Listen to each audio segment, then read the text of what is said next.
Hi, everyone, and welcome back to the Play Therapy Circle podcast. I'm your host, Kylie Ellison, and I am so glad you are here. Happy Valentine's Day, you guys. I am recording this on Valentine's Day because I have a busy week ahead and I was slightly concerned I would not get to a podcast episode this week. So I am recording on the weekend and being organized. So look at me go. How are you all doing? How's everyone's week been? How is it the middle of February? I know I say this every week, but I'm like truly like, what is happening? How has your week been?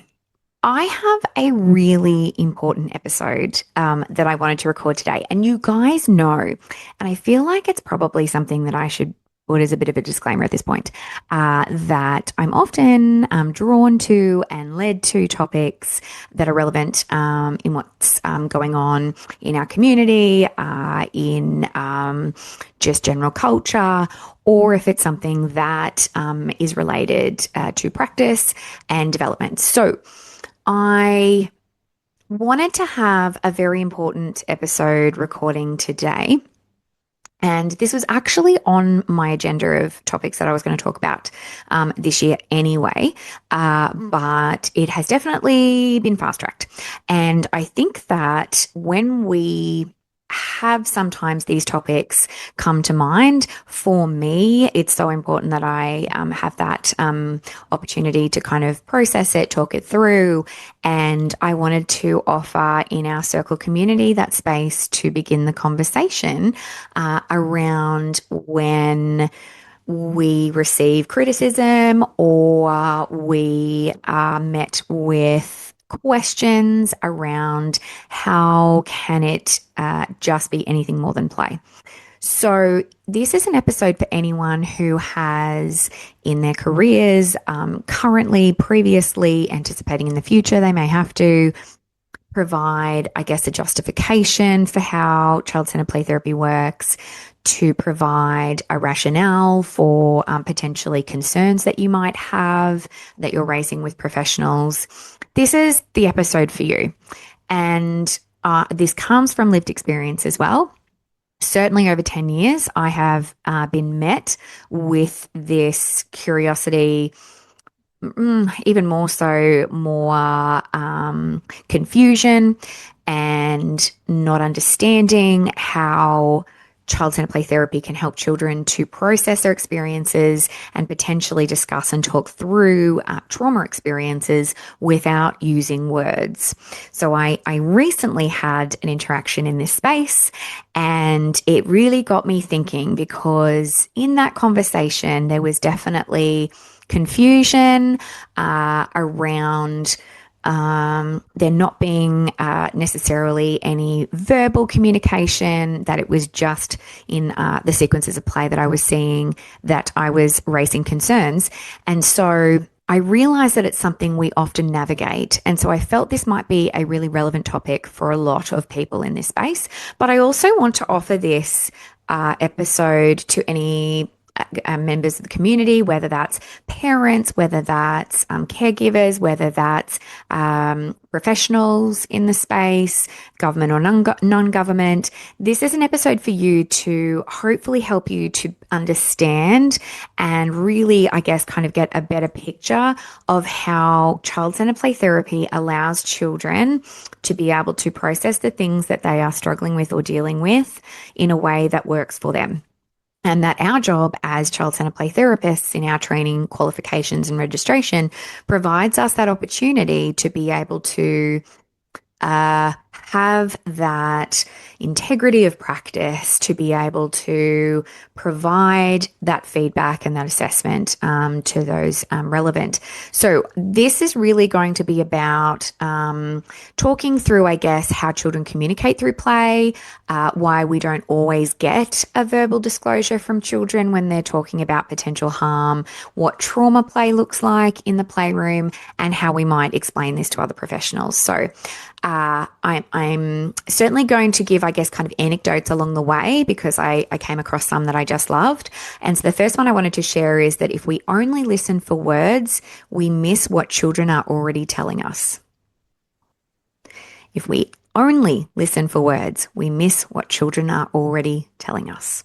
So let's talk a little bit about why children don't disclose in words. And I really want to come from multiple lenses when we are talking about this, because it's really important to give confidence in whoever we are speaking to, that there is an evidence base, there is a theory base, and that in our jobs as qualified child-centered play therapists, that we receive that adequate training and professional development in this space to be able to do our jobs. So I really want to talk about how children don't experience trauma in very neat kind of chronological experiences. It's stored in the body, in sensations, emotional states, and fragments, right? We know that from our understanding of how memory is stored in the formative years of a child. So certainly when we're talking about developmental capacity, children, and especially young children, don't have the abstract language to describe complex experiences, especially if they involve feelings around fear, helplessness, or confusion. It's just unrealistic for us to expect that children would be able to put words to that, young children. We know from the neurobiology when trauma occurs, the language center is switched off in the brain. So their body and their sensory systems is where that information is recorded. It's not in that cognitive space. So we're not going to be able to get, certainly for kids who've experienced trauma in their formative years, the capacity for them to be able to recall those experiences in having those memories stored in their cognitive brain. It's not how the neurobiology of children works. There is definitely, I think, what isn't highlighted or recognized enough is that the role of attachment and attachment conflicts and loyalty conflicts emerge in this space. And I think that that's really important for us to recognize for kids, that especially for children, say in the child protection space, that they are struggling with that attachment loyalty in relation to, say, family of origin and foster care families. So sometimes that child who has experienced trauma as well also feels this conflict with whoever that experience of trauma came from, a conflict between wanting to love them and also recognizing that they were the source of pain for them. So there really is a deep conflict many times for children around this, and that also then has an impact on their capacity to be able to use verbal disclosure to be able to provide that information. They aren't necessarily always able to recognize harm either. I think what over the years of working with children, especially in the child protection space, it is really tough for kids sometimes to understand when they are in that experience of the trauma, that in fact it's not normal. And it becomes a challenge for them in developing an understanding outside of that, if that's all they've known. So again, it may not be something that they correlate with being harm because it has been part of their world for so long. So recognizing sometimes that it's difficult for them to identify it as something that's traumatic. There is absolutely always at play at some level a fear around consequences. That makes sense in this space, right? They're not going to want to talk about somebody in a way that may have negative outcomes, especially if it's somebody that they love. There's certainly often times where children are trying to protect someone. They're trying to protect themselves. They're trying to keep the peace. They're trying to survive. So that can often influence children's capacity to then be able to talk to and tell an adult in their world what has happened to them or is happening to them. So when we're kind of looking at another anecdote to kind of explain this, it's really about the fact that silence is not the same as safety. It's often the same as survival. So we really want to acknowledge, honor, and recognize that sometimes that silence is really about children living in that fight or flight space and really just wanting to protect their survival. So it's really important that we're kind of looking through that lens as well. So I want to talk a little bit now about what trauma play is and what it looks like in terms of child-centered play therapy. And we know that there is a lot of research in this space around children really, I guess, wanting to play out and make sense of their experiences, talking about the definition of trauma play. We are not saying that every intense theme equals harm. We're certainly making sure that we are taking a considered holistic approach to assessing play and those sequences of play to ensure that we are able to provide a comprehensive understanding and overview of why we believe that there has been potential harm in terms of the work that we're doing with a child. That is really important. We again acknowledge that oftentimes we don't get that verbal disclosure in the playroom. And so instead, it's really important that we are able to evidence how we have gone about assessing and understanding the play, obviously through, again, our training, our qualifications, and our registration. But it's also very important that we are looking for patterns consistently and within a developmental context. So I want to talk a little bit about what that looks like. So when we are talking about play and play in the playroom that is happening consistently. So it's not just one time that it's happened. It's happening repeatedly over sessions with the use of the same resources and despite kind of any gaps in time, we're seeing that consistency. So it's repetitive and it's driven. So the same scenario unfolds again and again, often very much with little variation involved. That's our first criteria. Our second one is that it's often rigid and stuck. So the child struggles to shift the storyline. There is very little kind of enjoyment in the play. It's actually oftentimes in its rigidness, lacking any kind of development or shift or change. It can feel definitely very intensive as opposed to creative. And I think that one of the things that I often acknowledge in this space when I'm looking at sequences of play is it normal for a child to spend that amount of time with that amount of focus without shifting or changing for their developmental age? And oftentimes it's not. Oftentimes what we're seeing in the playroom is very much outside what we would expect developmentally to see for a child to do and engage. That leads me into high intensity. That's the next kind of criteria, I guess, that we use in this space to inform our assessment around trauma play.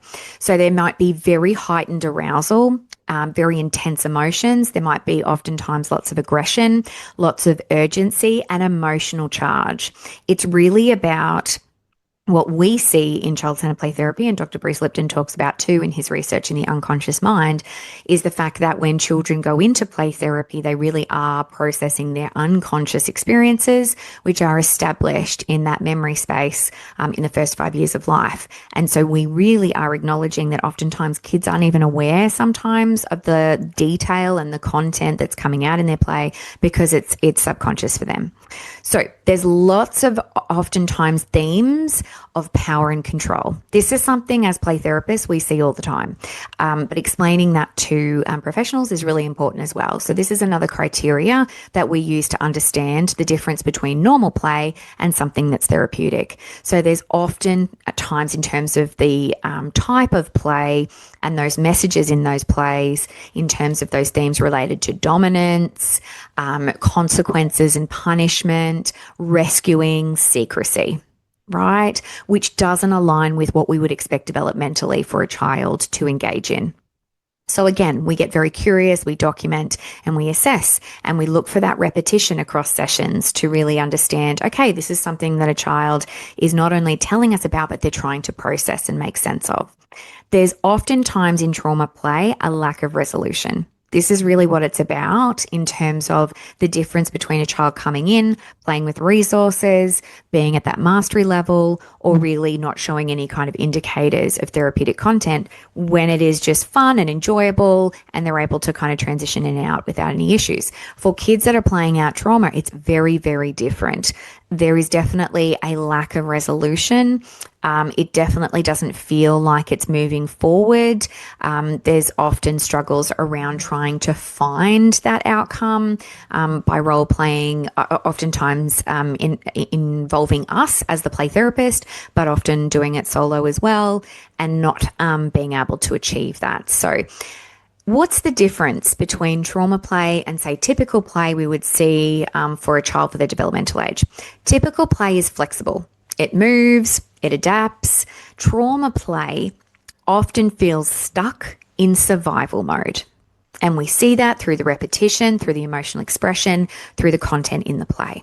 So there's lots of different elements and lots of different criteria that we are using to better understand that this isn't just typical play.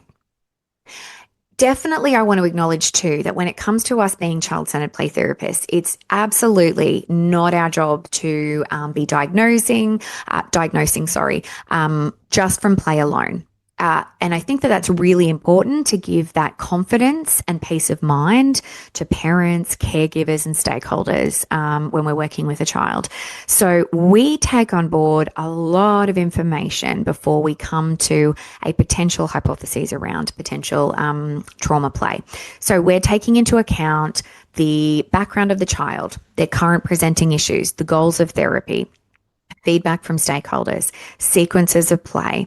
We're looking for transference and countertransference. We're looking for those trauma criteria that I just listed before in terms of what's present in those sequences of play that we're seeing. And bringing that all together along with our own analysis of our reflections of what we're noticing in the playroom helps to build a very comprehensive picture here.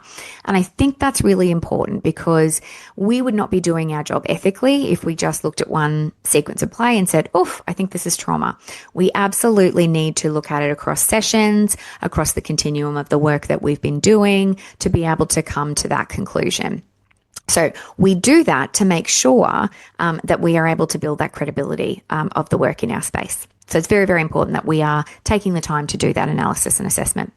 So what is play all about? And play as communication, what does that look like? So play is definitely not a break from therapy, and play therapy is not a break from therapy. It is the therapy. It is how children discuss their issues, talk about their feelings, process their feelings, and process their experiences. So children developmentally will want to use symbolic expression over verbal communication. So children externalize their internal experiences through metaphors.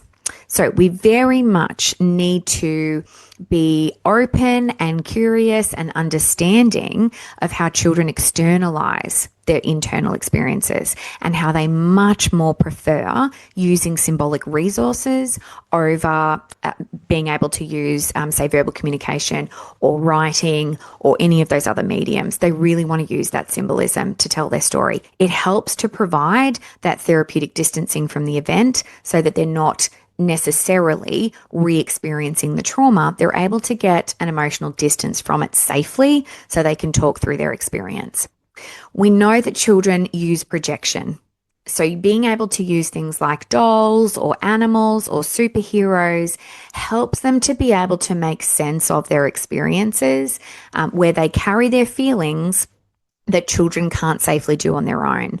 So oftentimes when we are working with children who have, say, been exposed to domestic violence, they will often embody in their role plays a superhero character, for example, and that often relates to how they wished they could have been in that moment of that trauma to be able to rescue somebody in their life that was harmed.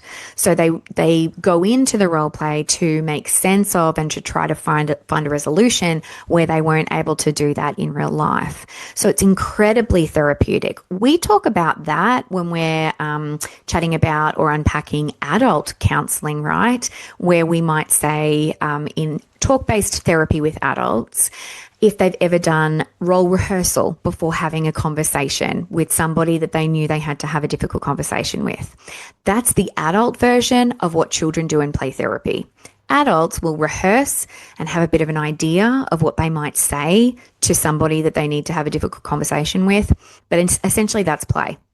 And that's certainly using that opportunity to be able to project, to understand, to make sense of, and to be able to work through an issue that they're struggling with as an adult. Children do the same. Children do the same. So it's also about somatic processing. So definitely children are far more action orientated than adults and need to move to be able to process and make sense of their experiences. So they will absolutely use movement, they'll use repetition, and they'll use sensory engagement to help the nervous system to discharge that stored survival energy.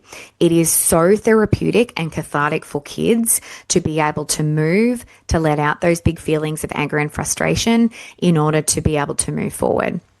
So it's very important that when we're looking at this concept and this topic, that as child-centered play therapists, we are and we have a responsibility, but in an incredibly important role of advocating for children and families. So part of our role is not in that advocacy place to be defensive and not, it's certainly in that uncertainty part, but through thoughtful translation of what we see in the playroom and then want to communicate to stakeholders. So one of the ways that we can do that to help educate stakeholders in our community is very much using language like, I'm observing persistent trauma consistent themes in the play that are developmentally atypical and warrant further exploration.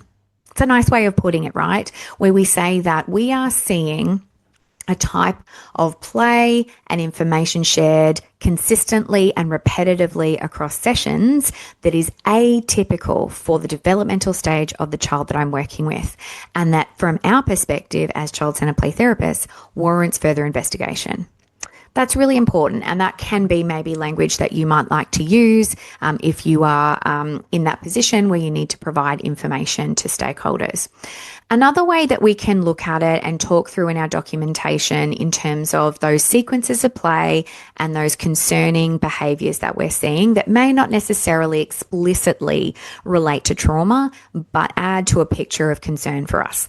So there might be some information that you might want to have as part of your content that in your documentation. So you're going to be describing what you saw in terms of the play sequence, describing the frequency, the intensity in terms of that transference and countertransference and emotional expression, but very much ensuring that we are not over interpreting what we're seeing. It's very important that we're using all of our tools in our toolkit around assessing that play. So like I was saying earlier, it's not just about that play sequence, but it's looking at the sequences of play that happen before and after, looking across sessions, looking across the continuum of the work that we've completed, looking at and taking into account feedback from stakeholders, feedback from parents or caregivers, what we are seeing in terms of our own reflections of transference and countertransference in that space, seeking clinical supervision and external support to really help us to QA that information and that assessment, and making sure that we're staying within our scope. It is very important as child-centered play therapists that we know and recognize that we are not the investigators when it comes to potential harm identified in the playroom. We are absolutely ethically required to let those who are responsible for those investigations to know these concerns and raise these concerns with them, and that our clinical observations matter. It's really, really important. We're certainly balancing advocacy with our professionalism, but recognizing that the work that we do is valid, it's important, it's evidence-based, it's research-based, and we have that duty of care to be certainly having conversations in our clinical supervision, seeking clarification and support, because trauma play is challenging. It's confronting sometimes. It can be very challenging in terms of ambiguity at times, especially as I've kind of been the flavor of this conversation around not necessarily having any verbal communication to match what we're seeing in the playroom. But definitely it is an assessment that doesn't happen in isolation. And so I want to talk a little bit about ethical cautions and complexities in this space, because I want to make sure that everyone in our circle feels that support around making sure that you're protecting your professionalism and strengthening your scope of practice. So it's absolutely essential that we don't over pathologize play. We recognize as child-centered play therapists that children will process and move through their experiences, oftentimes even if we don't catch everything that they're telling us. That's the ambiguity that we live with in child-centered play therapy when it's play-based. So we recognize that it's important for us to stay across this information and to be able to really understand and recognize the signs that draw our concerns and mean that we pass on that information to the relevant authorities. But not all aggressive or intensive play indicates trauma, right? So we can have caveats to that. There might be cultural contexts that matter, developmental stages that matter in our analysis, exposure to media. We know children now more than ever have access to online technology. And so what part of that plays in the playroom in what we are seeing. But most importantly, I guess, as that assurance around integrity of practice, we are always seeking that clinical supervision first and foremost. I absolutely make sure that that is a commitment that I adhere to as part of my professional conduct, my professional registrations, making sure that we are accessing ongoing professional development to continue to build and enhance our skills. So all of those things help us to be able to have a lens and an approach and a framework to practice that is ethically sound. It's super, super important.